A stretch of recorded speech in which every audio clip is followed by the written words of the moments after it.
शिल्पी के बाद समा। समा। सर राहिला। समा आफ्टर समा क्या है?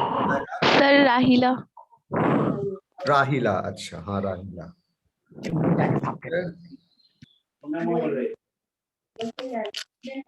तुषार है। तुषार सर। म्यूट कर लो तुषार, तुम बहुत नॉइज कर रहा, तुम्हारे पीछे लोग बोल रहे हैं। तुषार। तुषार कुंदन को भी कुंदन भी था कहीं। हाँ, कुंदन कुमार सर। कुंदन। और कोई छूट गया? सर राजनंदनी। राजनंदनी। राजनंदनी। और कोई रह गए? 11। मेरे पास 11 नाम है। 1 2 3 4 5 6 7 8 9 10 11।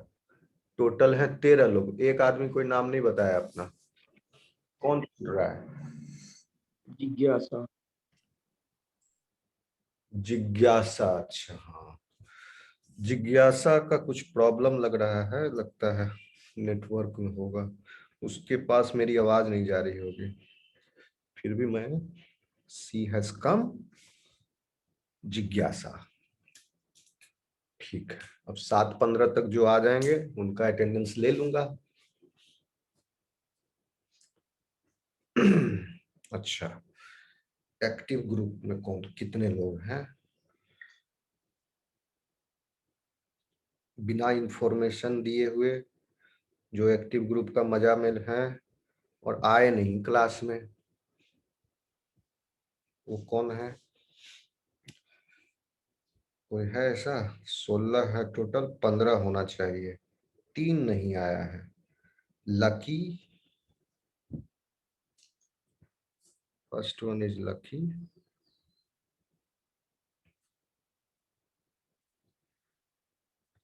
प्रगति शर्मा। प्रगति शर्मा है?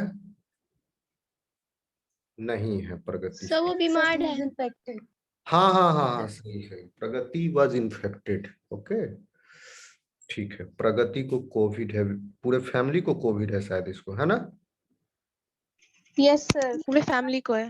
हाँ, प्रगति को है। ठीक है, तो प्रगति तो एक्सक्यूज्ड। कोई न्यू रिपोर्ट आया नहीं है, तो third bunker is happy. Who is happy? मतलब पिछली बार भी हम बोल चुके हैं हैप्पी को। ये हमको बार बार अनहैप्पी कर रहा है नाम। इसको मैं रिमूव कर दूंगा। इसको हैप्पी है कोई अभी अभी यहाँ पर? Anybody knows who is happy? मेरा नाम था, मैंने चेंज भी कर दिया था। शालिनी, कैसे यस सर। चेंज कर दिया? तो अभी भी क्यों हैप्पी लिखा हुआ आ रहा है? हाँ, सबको हैप्पी लिखा हुआ आ रहा होगा। हैप्पी लिखा हुआ आता है। चेंज किया तो कैसे नहीं हुआ? चेंज तो यहाँ तो दिख रहा है, सबको दिख रहा होगा। लास्ट वार्निंग हैप्पी शालिनी थे। ठीक है, किसी फ्रेंड की मदद लीजिए और इसको नाम को अपना, शालिनी बहुत अच्छा नाम है, उसको लगाइए। फिर एक महाशय और हैं, ये भी दिल और दिमाग सब बनाए हुए हैं, चेहरा वगैरह स्माइली वगैरह डैश मार के, नाम नहीं लिखे हैं। एक्टिव ग्रुप में मैं सबको पर्सनली जानूंगा, ऐसा नहीं कि कोई स्माइली लगा दिया। तो क्लास, चूंकि क्लास ले रहा हूं तो मैं सबको इंडिविजुअली जानना चाहूंगा। तो ये कौन है, कोई बता सकता है? 304, हु इज 304 लास्ट में है?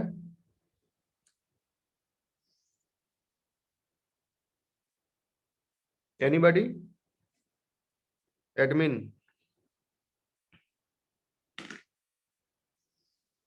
मेरी आवाज आ रही है? यस सर, चेक कर। हाँ, चेक करके बताइए। सर नीली है। नीली है, एक हार्ट बनाई हुई है, फेस भी बनाई हुई है। तो जो विदाउट ऐसे मेरे लिए इमेजिनरी रहेगा, हम लास्ट क्लास में भी बोल रहे थे इमेजिनरी रहेंगे तो हम उनको नहीं रखेंगे। तो ये अभी आई भी नहीं है क्लास में, है ना? नीली नो सर। नीली नहीं आई है। अनाबिया, अनाबिया है?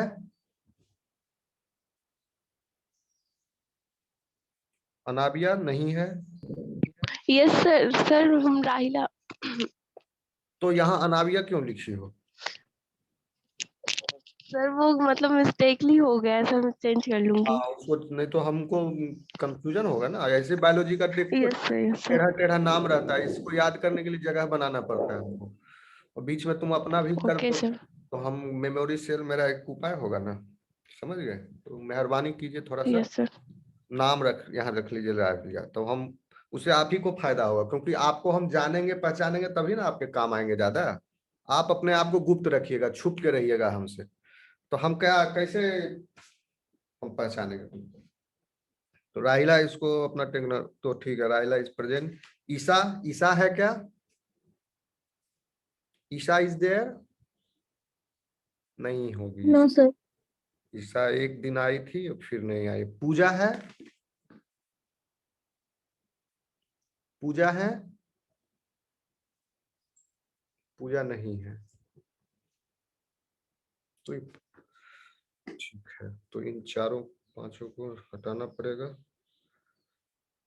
लकी भी नहीं आई। प्रगति विल बी रिटेन्ड। नीली, ईसा, पूजा। लकी, नीली, ईसा, पूजा।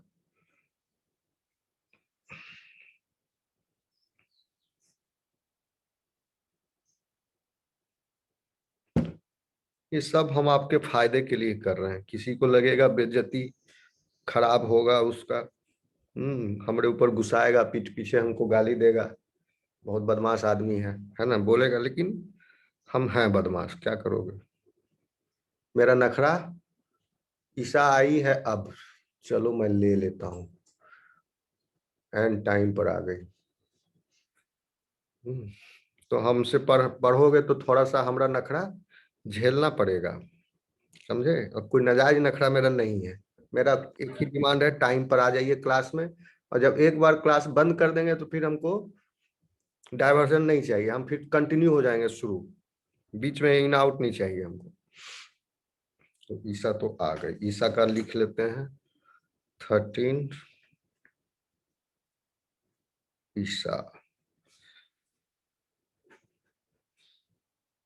ठीक है। कोई नाजायज डिमांड है मेरा, बताओ तो। No sir. ईसा आ गई, अनाबिया है। हैप्पी सुधर जाएगी, चेंज कर लेगी। रिमूव, नीली गई, प्रगति रिटर्न, लकी गई, लकी रिमूव। कितने को रिमूव किया? 2। लकी, नीली, पूजा नहीं आई ना? पूजा भी नहीं है।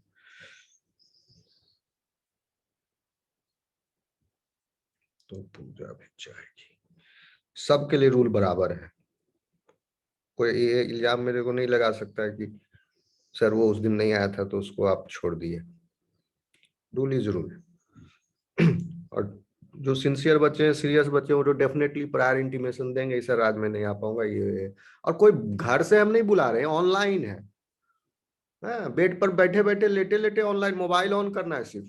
इसमें कोई मतलब बहाना जो है वो समझ में नहीं आता है कि क्यों नहीं। अब कोई उस दिन एग्जाम देने गया हो तब चलो मान लेंगे, कोई कोविड से बहुत बीमार है तो वो भी चलो समझ में। अब इसके ये 2-3 एक्सट्रीमिटीज के अलावा और कोई बहाना समझ में नहीं आता है कि क्यों नहीं क्लास अटेंड कर रहा है जब ऑनलाइन ले रहे हैं तो। ठीक है, चले हम लोग क्लास स्टार्ट करें। आवाज मेरी आ रही है सब लोगों तक? Yes yes sir. ठीक है।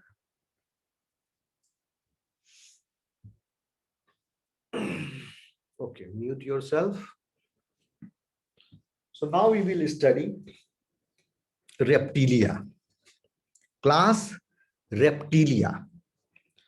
But before going into the reptilia class, reptilia और एम्फीबिया के बीच में क्या कहानी हुआ ये समझना जरूरी है।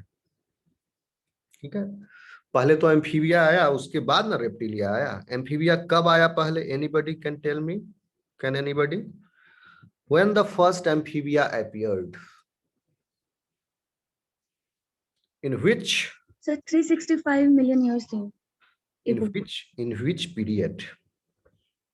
Hmm. कौन सा पीरियड था?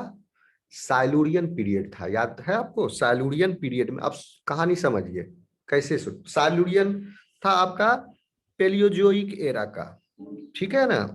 पढ़ाए थे ना, कैम्ब्रियन, ऑर्डोविशियन, साइलूरियन, फिर डेवोनियन, कार्बोनिफेरस, फिर पर्मियन।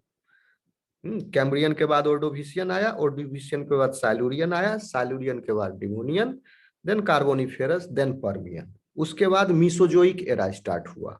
मीसोजोइक एरा में कौन कौन 3 पीरियड थे? ट्रायसिक, जुरासिक एंड क्रिटेशियस, ठीक है? उसके बाद एज ऑफ मैमल स्टार्ट हुआ। तो पहले अभी हम चूंकि रेप्टिलिया पढ़ रहे हैं तो थोड़ा सा उसका बीच का आपको लग रहा होगा कि फिश के बाद हम एम्फीबिया पर आए, तो बीच में कहीं कनेक्ट कुछ मिसिंग लग रहा होगा। तो कहानी इसमें क्या है कि इवोल्यूशन जब हो रहा था तो अभी तक तो कब तक? अभी तक का मतलब कब तक? बिफोर साइलूरियन पीरियड, जब तक साइलूरियन पीरियड था, साइलूरियन पीरियड के टाइम तक अभी तक जितना भी लाइफ था वो सब एक्वेटिक ही था, एक्वेटिक लाइफ था। और एक्वेटिक में भी मरीन एक्वेटिक था, फ्रेश वाटर एक्वेटिक नहीं था। फ्रेश वाटर एक्वेटिक लाइफ जो है वो एक्चुअली टेरेस्ट्रियल ही हुआ है बाद में फ्रेश वाटर, क्योंकि मरीन से डायरेक्ट कोई एनिमल फ्रेश वाटर में नहीं आ जाएगा। वो पहले जमीन पर आया तब फ्रेश वाटर में गया, पॉन्ड में, रिवर में। तो पहले साइलूरियन टाइम तक, उस समय फिर स्टार्ट हुआ लैंड पर लाइफ, फर्स्ट टेरेस्ट्रियल लाइफ। तो उसी समय एम्फीबिया भी आया। First amphibian appeared in the Silurian period. And तो ये कौन से थे? और इसी समय लंग फिश भी अपीयर हुआ था, पढ़ाए होंगे आपको।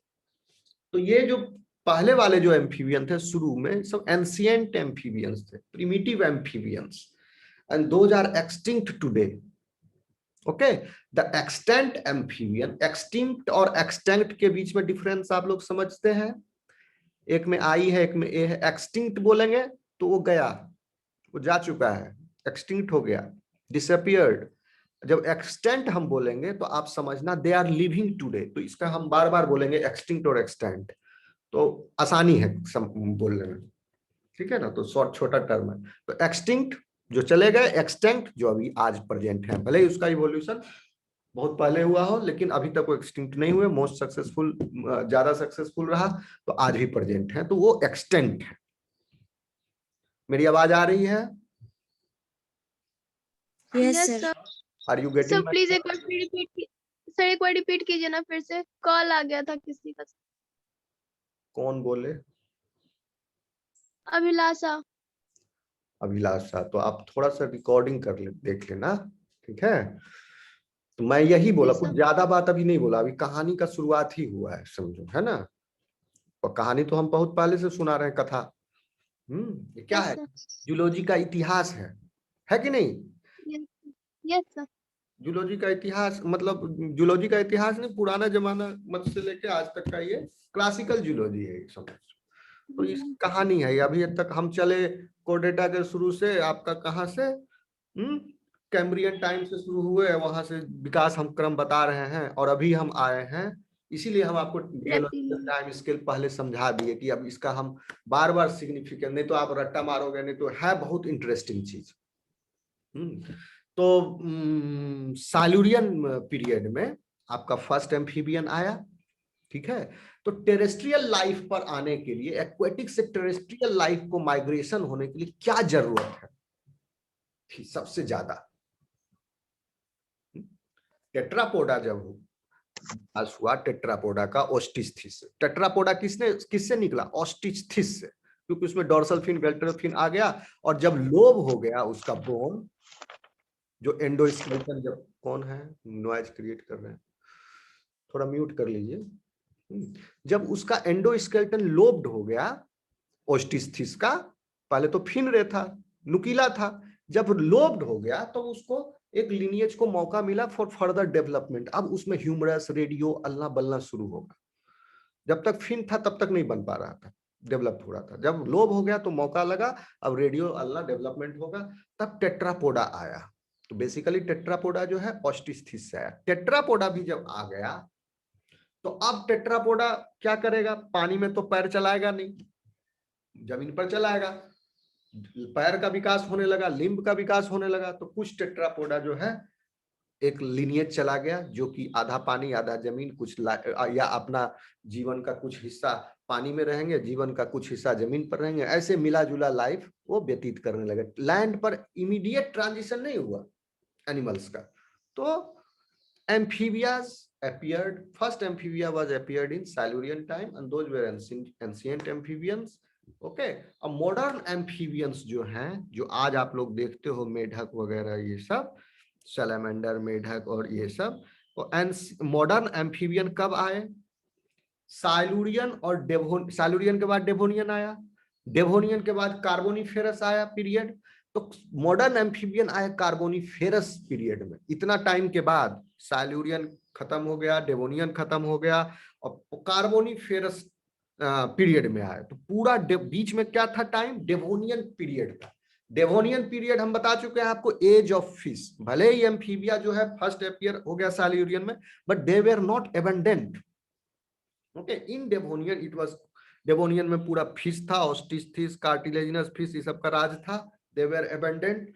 और फिर at the end of Carboniferous period जो एंशिएंट एम्फीबियंस थे they become extinct, and modern amphibians, lissamphibians जो है they develop, they got evolved. तो आज जो पिछला क्लास में जो हम एम्फीबिया आपको पढ़ाए थे, ये काफी इंपॉर्टेंट है आपके सिलेबस। हर साल इसमें 5 नंबर 15 नंबर का क्वेश्चन रहता है। ये रेप्टिलिया एम्फीबिया, रेप्टिलिया क्वेश्चन देखोगे तो हम आपको इसका सब क्लास भी बता दिए। एम्फीबिया का पुराना वाला तो चल ही गया। सिसिलियंस क्या है? एपोडन्स है। सैलामेंडर्स क्या है? सैलामेंडर्स क्या है? Anybody can recall? Last class में पढ़ाया था। Urodela. यूरोडेला है, correct. And frogs and toads are? Frogs and Anura. Anurans, correct. तो ये 3 क्लास है लिस एम्फीबियन के। अब हम देखते हैं कि रेप्टिलिया का कैसे जन्म हुआ, कैसे निकला यहाँ से। टेट्रापोडा से तो पैर बन गया, तो आधा जमीन आधा लैंड पर रहना शुरू कर दिया, एम्फीबिया आया, फिर बाद में ये। ओके, टेट्रापोडा का दूसरा लिनिएज, क्योंकि अब लैंड पर आ गया रहने के लिए। तो लैंड पर जब रहने के लिए आया तो यहां पर अंडा, समझे, अंडा इंपॉर्टेंट हो गया। एग कि जो यंग वंस है वो डेवलप कहां होंगे, ये सबसे बड़ा क्वेश्चन था।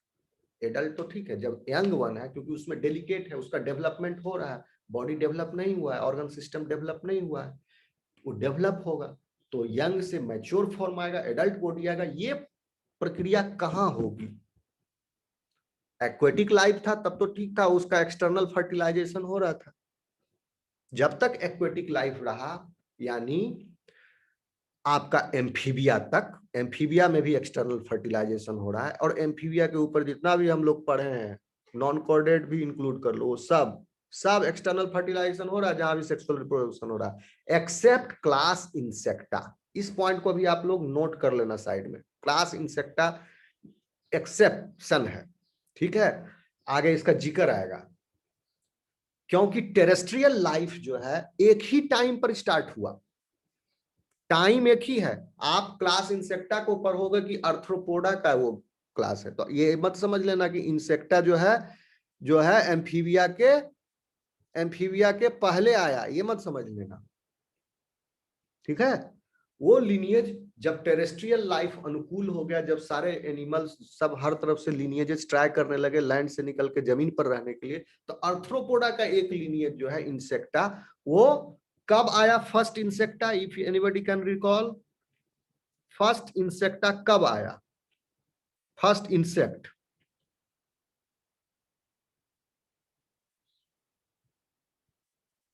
Devonian. First insect, when did the first insect appeared? First Devonian period. Correct, Devonian period में ही फर्स्ट इंसेक्ट आया, फर्स्ट रेप्टाइल भी आया, ओके, फर्स्ट कोनिफेरस ट्रीज भी आए। इसको एज ऑफ फिशेज भी बोलते हैं। इसी एज ऑफ फिशेज में फर्स्ट रेप्टाइल, फर्स्ट इंसेक्ट। अब सोचो फर्स्ट इंसेक्ट भी फर्स्ट रेप्टाइल के साथ आया। हम इसीलिए बोले कि यहां पर पॉइंट नोट कर लेना। फर्स्ट इंसेक्ट पूजा कुमारी अब आई है, मैं नहीं लूंगा क्लास में बीच में, I don't want any disturbance, ठीक है। तो फर्स्ट रेप्टाइल के साथ उसी टाइम पर इंसेक्ट आया। तो टेरेस्ट्रियल लाइफ पर अनुकूल होने के लिए, उसके अनुकूल अपना लाइफ बिताने के लिए सबसे जरूरी था अंडा। अंड इसके पहले हो रहा था except insecta external fertilization and the egg was not having any protective membrane. Okay, egg was just having a jelly coat outside the oocyte. A jelly coat was there and thousands of oocytes or eggs are there, was laying at the same time. बहुत सारा egg एक ही बार ले किया जाता था और उसके ऊपर कोई प्रोटेक्टिव मेम्ब्रेन नहीं होता था और एक्सटर्नल फर्टिलाइजेशन होता था। इस प्रकार से सारा एनिमल अपना रिप्रोडक्शन कर रहा था। तो उसके रिजल्ट में क्या होता था, एग छोटा था, प्रोटेक्टिव मेम्ब्रेन नहीं था, तो एग के अंदर जो मटेरियल है यानी yolk material, nutritive material, that is also in less quantity. So the eggs were what, microlacethal. You might have heard microlacethal. Minute quantities of yolk is present in the egg. तो microlacethal egg था। कब तक, amphibia तक। अब insecta को भूल जाओ, यहाँ पर इंसेक्टा भी तभी डेवलप हुआ जब रेप्टिलिया। तो इंसेक्टा क्या किया, इसको करने के लिए उसने भी योक जमा किया। उसने क्या किया, सेंट्रोलेसिथल एग बना लिया इंसेक्टा ने। तो इंसेक्ट का एग जो है सेंट्रोलेसिथल होता है, पढ़े हो गए आप लोग। फिर अब जो है लैंड पर लाइफ आएगा, तो इंसेक्टा तो सेंट्रोलेसिथल कर लिया। अब ये लोग क्या करेंगे, अब लैंड पर जो वर्टिब्रेट, ये जो डिफरेंट लिनिएज टेट्रापोडा से निकला, ये एमनियोटा कहलाया। इन्होंने अपने एग को इस तरह से डेवलप कर लिया कि there are many 4 types of extra embryonic membranes, okay, and the yolk material is there in the egg. इतना yolk material है sufficient कि वो एनिमल का जो डेवलपमेंट है पूरा जो है एग के मटेरियल से हो जाएगा, ठीक है। तो these eggs are cleodoic egg also, यानी the total nutrition which is required for the development of the adult looking like animal। जैसे मुर्गी का अंडा है, तो मुर्गी का अंडा से चूजा बनने तक का जितना डेवलपमेंट में न्यूट्रिशन लगेगा सब अंडा में है। और चूजा इज लुकिंग लाइक ए मुर्गी ओनली। ऐसा तो नहीं कि लार्वा, प्यूपा और एडल्ट बटरफ्लाई बहुत ही अलग अलग तरह के हैं, नहीं। तो यहाँ पर क्लोडोइक एग में पूरा डेवलपमेंट हो गया। इसके पहले क्या हो रहा था, जब एक्सटर्नल फर्टिलाइजेशन का एग था, जब योक कम थे, तो क्या हो रहा था, एग से हैच करने के बाद टैडपोल बन रहा था। एम्फीबिया में टैडपोल कहते हैं, वो लार्वी ही समझ लो। और उसके पहले लार्वी हो रहा था। आर्थ्रोपोडा में एक चीज और जुट जाता था, प्यूपी भी होता था। तो अभी जो सेंट्रोलेसिथल एग्स हैं उससे लार्वी, प्यूपी, लेकिन सेंट्रोलेसिथल एग जो है उसमें योक का स्टिल दो इंसेक्ट का एग जो होता है माइक्रोस्कोपिक होता है, तो योक अमाउंट इज आल्सो लेस।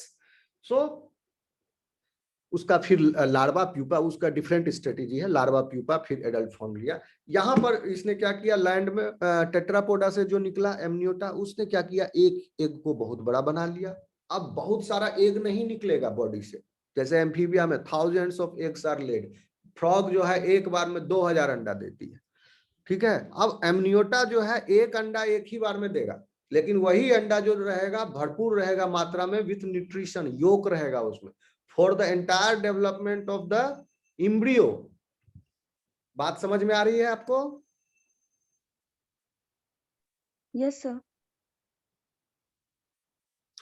तो अब जो डिवी टेट्रापोडा को किस आधार पर बांटा गया, एग के आधार पर, ठीक है। समझने के लिए समझ लो, एग के आधार पर यहाँ इवोल्यूशन। एक जो क्लास जो एग जिसका नॉन क्लियोडिक एग था, एक्सटर्नल फर्टिलाइजेशन था, विदाउट एक्स्ट्रा एम्ब्रायनिक मेम्ब्रेन था, दैट इज एम्फीबिया।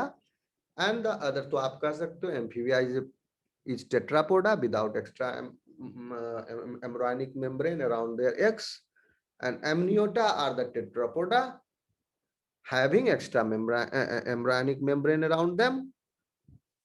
तो B is that amniota. अब amniota में भी फिर फर्दर डाइवर्सिफिकेशन हो रहा है। अब आपको हम समझाते हैं। एक तो आ गया, अंडा आ गया, अंडा के अंदर सब मटेरियल है। क्यों अंडा चाहिए? अपना प्राइवेट पूल बना लिया। यहाँ पर क्या हो रहा है, एम्फीबिया में एक्सटर्नल फर्टिलाइजेशन है, तो एक के चारों तरफ पानी है, एक्वेटिक मीडियम, तो वहां तो पानी है, स्पर्म तैर करके आज गया उस पानी में, फिर उसी में एम्ब्रियो का डेवलपमेंट हुआ, टाइडपोल बन गया। इसको भी अपना पूल चाहिए। अब तो लैंड पर आ गया, पानी तो है नहीं, तो अंडा जो है उसका प्राइवेट स्विमिंग पूल है, उसी में एम्ब्रियो जो है सो डेवलप होता है। तो अब जो है एमनियोटा में देयर आर 2 डिविजन्स।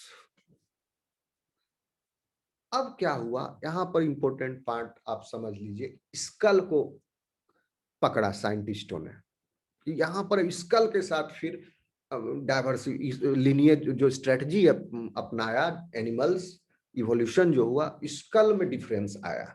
अब ठीक है, आपने सुना होगा शायद, there are 4 types of skulls, पहले भी नाम सुने होंगे। Anapsid type, parapsid type, diapsid type, synapsid type, euryapsid type. ये स्कल टाइप हम चाह रहे थे कि लास्ट क्लास जो नेटवर्क से वो हो गया था, उसमें हम ये स्कल टाइप आपको पढ़ा दें। बहुत ही इंपॉर्टेंट पॉइंट है समझने के लिए आपको, और 15 नंबर का क्वेश्चन आता है। तो ये विथ एग्जाम्पल, उसका डायग्राम, ये सब पूछता है। तो ये 5 तरह के स्कल टाइप हैं। तो इसमें आप देखिएगा कि कहां कहां पर किस किस टाइप का स्कल टाइप है। ओके, सो एमनियोटा में जो है पहले जो था स्कल, अब स्कल को इतना स्ट्रेस क्यों दे रहे हैं? मेरी आवाज आ रही है आप लोगों तक? Yes sir. Yes sir. Skull पर इतना जोर इसलिए दे रहे हैं कि अब अभी तक क्या हुआ था, पढ़े यू वर्टिब्रेटा क्रेनिएटा यहां तक चल रहा था। यहाँ ओस्टिथिस में क्या कैसा था स्कल?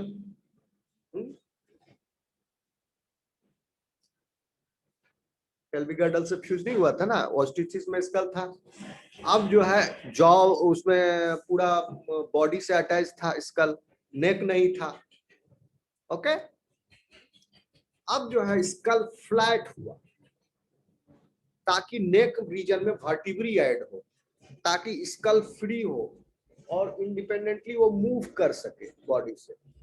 साथ ही साथ जब स्कल बनेगा तो अंदर में ब्रेन है, ब्रेन से के अंदर से नर्व निकलेंगे, उसके लिए छेद होना चाहिए। आप देखोगे स्कल का देखोगे तो आपको कहीं कहीं उठा हुआ बोनी मिलेगा स्ट्रक्चर, कहीं धंसा हुआ मिलेगा, कहीं उठा हुआ, कहीं गड्ढा।